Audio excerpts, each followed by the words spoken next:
Channel, this is Happy Chauhan. देखिए आज हम बात करेंगे क्लास 12 से यूनिट 7 के बारे में। तो जो यूनिट 7 है इसमें मैंने लिया है पार्ट थर्ड को। तो जो हमारा पार्ट थर्ड है ये है हमारा physiological changes due to aging, यानी कि एज के अकॉर्डिंग क्या क्या बदलाव हमारी बॉडी में आते हैं। जो हमारी एज होती है 35 से 40 के बाद की, तो उसके बाद धीरे धीरे हमारी बॉडी में जो फंक्शंस होते हैं बॉडी का, तो वो धीरे धीरे स्लो होने लगता है, यानी कि डिक्रीज होने लगता है, और हमारी जो कार्य प्रणाली होती है ये धीरे धीरे कम होने लगती है। फिर यहाँ पे हम बात करेंगे अपने फर्स्ट पॉइंट की। तो जो हमारा फर्स्ट पॉइंट है changing in muscle size and strength. अब देखिए अगर हम यहाँ पे बात करें तो देखिए जो हमारी मसल्स होती है, जो उसकी स्ट्रेंथ होती है, जो उसका साइज होता है, जब हमारी बॉडी में जो हमारा ब्लड फ्लो है ये धीरे धीरे कम होने लगता है। क्यों? क्योंकि ये हमारे अकॉर्डिंग टू एज चलता है, और जब ये धीरे धीरे कम होने लगेगा तो कहीं ना कहीं जो हमारी मसल्स की स्ट्रेंथ है ये हमारी कम होने लगती है, और जब हमारी मसल्स की स्ट्रेंथ कम होगी तो कहीं ना कहीं जो हमारी मसल्स का साइज है वो भी हमारा डिक्रीज होने लगेगा, यानी कि कम होने लगेगा। बात करेंगे यहाँ पे अपने सेकंड पॉइंट की। सेकंड पॉइंट हमारा चेंजिंग इन बोन डेंसिटी। अब देखिए बोन डेंसिटी में होता क्या है, देखिए जो हमारे बॉडी के अंदर कैल्शियम, फास्फोरस और आदि चीजें होती हैं ये धीरे धीरे कम होने लगती है। क्यों? क्योंकि ये हमारी अकॉर्डिंग टू एज चलती हैं, और जब धीरे धीरे ये कम होने लगती है तो कहीं ना कहीं जो हमारी बोन डेंसिटी है ये हमारी घटने लगती है। फिर यहीं पे हम बात करेंगे हमारे थर्ड पॉइंट की। तो थर्ड पॉइंट है हमारा चेंजिंग इन कार्डियोवास्कुलर सिस्टम। अब देखिए कार्डियोवास्कुलर सिस्टम पे हमारा कैसे इफेक्ट होता है।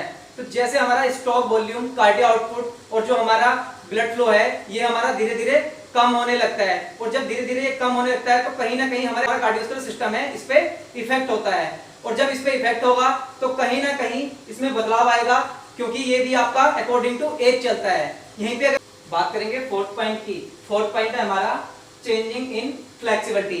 अब देखिए यहाँ पे फ्लेक्सिबिलिटी की बात हो रही है, तो यानी कि जो हमारे एक यंग एज होती है और जो एक हमारी सीनियर सिटीजन की एज होती है, तो इन दोनों में बहुत ही डिफरेंस होता है। क्योंकि यहाँ पे जो सीनियर सिटीजन की जो फ्लेक्सिबिलिटी होती है ये एकदम बिल्कुल कम हो जाती है, यानी कि रिड्यूस हो जाती है, जैसे हम कहते हैं रेंज ऑफ मूवमेंट्स। तो यहाँ पे जो सीनियर सिटीजन है इनके अंदर थोड़ा सा स्लो होने लगती है, जिसके दौरान उनकी फ्लेक्सिबिलिटी कम होने लगती है। और जो हमारा यूथ रहता है, यानी कि हम कह सकते हैं जो हमारा नया यूथ है उसमें फ्लेक्सिबिलिटी ज्यादा होती है, क्योंकि वो वर्कआउट में कंटिन्यू बने रहते हैं। बात करेंगे अपनी नेक्स्ट हेडिंग की। नेक्स्ट हेडिंग है हमारी क्लासिफिकेशन ऑफ स्पोर्ट्स इंजरीज। देखिए स्पोर्ट्स के अंदर होने वाली इंजरीज के बारे में यहाँ पे पढ़ेंगे। तो ये हमारी 3 टाइप्स की हैं।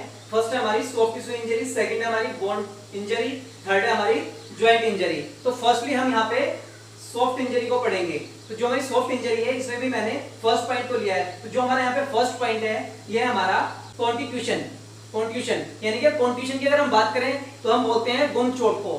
अब देखिए किसी भी अगर हार्ड ऑब्जेक्ट से या किसी भी हैवी ऑब्जेक्ट से अगर हमारी मसल्स पे हिट कर दिया जाए डायरेक्टली, तो जो हमारे इंटरनल ऑर्गन्स होते हैं वो वहां से फट जाते हैं, जिसके कारण हमको गुम चोट लग जाती है। और कभी कभी ये विद स्किन भी होता है, यानी कि स्किन भी वहां से फट जाती है। गुम चोट तो लगती ही है, लेकिन साथ में हमारा वहां से स्किन भी, जो हमारी स्किन होती है वो भी वहां से फट जाती है। इसी को हम कॉन्ट्यूशन बोलते हैं। सेकंड है अपने सेकंड पॉइंट की। तो सेकंड पॉइंट का हमारा स्ट्रेन। स्ट्रेन यानी कि मांसपेशियों में खिंचाव का आ जाना। सपोज करो कोई भी रेसलर अगर अपनी रेसलिंग कर रहा है, यानी कि हम कह सकते हैं किसी भी हैवी ऑब्जेक्ट को उठा रहा है ऊपर की साइड, जिसके कारण उसके शोल्डर में पेन भी हो सकता है, यानी कि खिंचाव आ सकता है, उसकी मांसपेशियां खिंच सकती हैं। तो ये हमारा 2 टाइप्स का होता है। फर्स्ट हमारा कॉम्प्लिकेटेड होता है, सेकंड हमारा सिंपल होता है। कॉम्प्लिकेटेड में क्या होता है, कभी कभी गेम से आउट भी होना पड़ता है, लेकिन सिंपल में हम गेम में कंटिन्यू बने रहते हैं। हम कह सकते हैं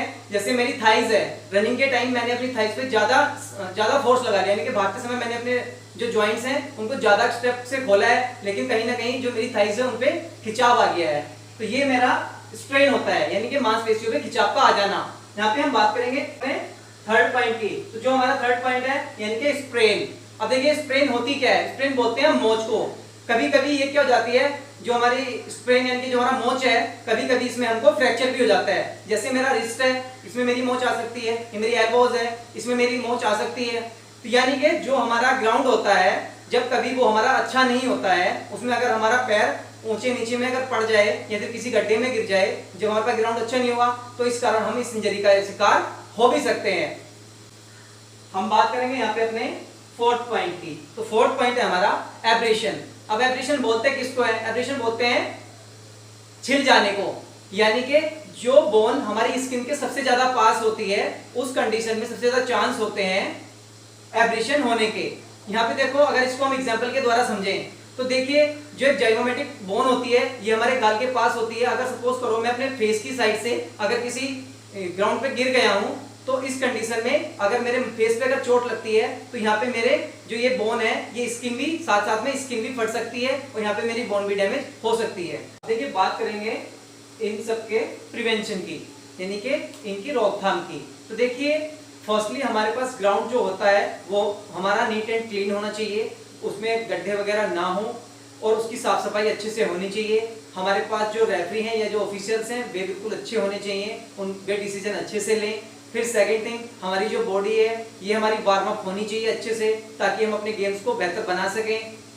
चौथी चीज है, यानी कि जो हमारे पास इंस्ट्रूमेंट है, यानी कि जो हमारे इक्विपमेंट है ये हमारे अच्छी क्वालिटी के होने चाहिए, जिससे हमें गेम में कोई भी परेशानी ना हो। देखिए, अब देखिए यहाँ पे हम बात करेंगे अपनी नेक्स्ट इंजरी की। तो जो हमारी नेक्स्ट इंजरी है बोन इंजरी, तो बोन इंजरी में भी मैंने फर्स्ट लिया है सिंपल फ्रैक्चर को। तो देखिए, ये हमारी 6 टाइप के फ्रैक्चर हैं। तो फर्स्टली हम यहाँ पे पहले फर्स्ट पॉइंट को पढ़ते हैं, जो हमारा सिंपल फ्रैक्चर है और हमारा कंपाउंड फ्रैक्चर है। तो इन दो फ्रैक्चर में सिर्फ एक थोड़ा सा डिफरेंस है, तो मैं दोनों पॉइंट्स को एक साथ क्लियर कर रहा हूँ।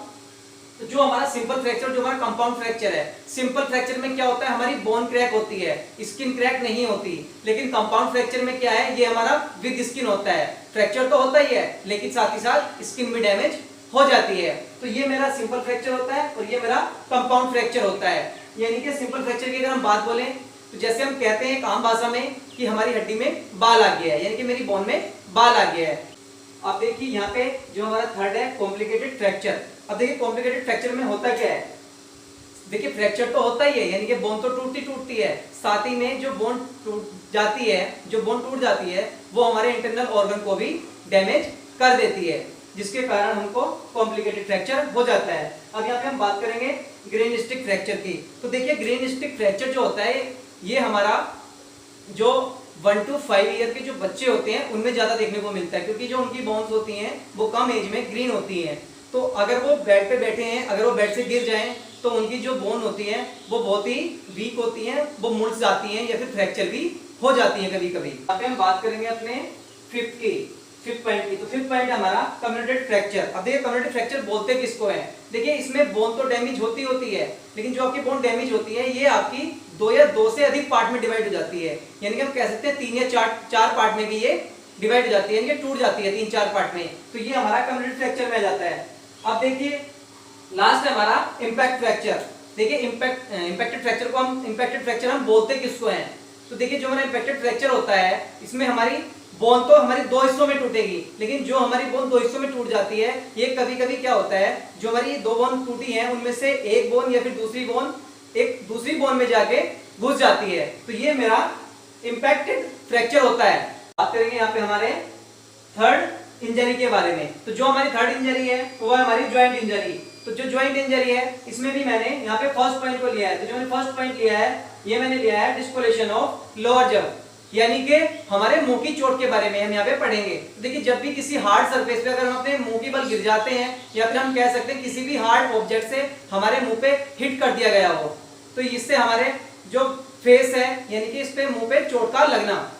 अपनी सेकंड इंजरी को, तो सेकंड इंजरी हमारी शोल्डर ज्वाइंट, यानी कि जो मेरी ह्यूमरस बोन होती है ये मेरी बाल सॉकेट ज्वाइंट से बाहर निकल जाती है। जो मेरा शोल्डर होता है यहाँ पे ह्यूमरस बोन होती है वो मेरी बाल सॉकेट ज्वाइंट से बाहर निकल जाती है। ये ज्यादातर हमको हाई जंप में या फिर पोल वॉल्ट गेम में या फिर लॉन्ग जंप में इस चोट का लगने का सबसे ज्यादा खतरा होता है। यहाँ पे अपनी थर्ड इंजरी की यानी कि हिप ज्वाइंट की, तो जो हमारी फ्यूमरस बोन होती है जब ये हमारे हिप के ज्वाइंट से बाहर हो जाती है तो हम इस इंजरी का शिकार हो जाते हैं, जो हमारी डिस्कोलेशन ऑफ हिप ज्वाइंट्स होती है।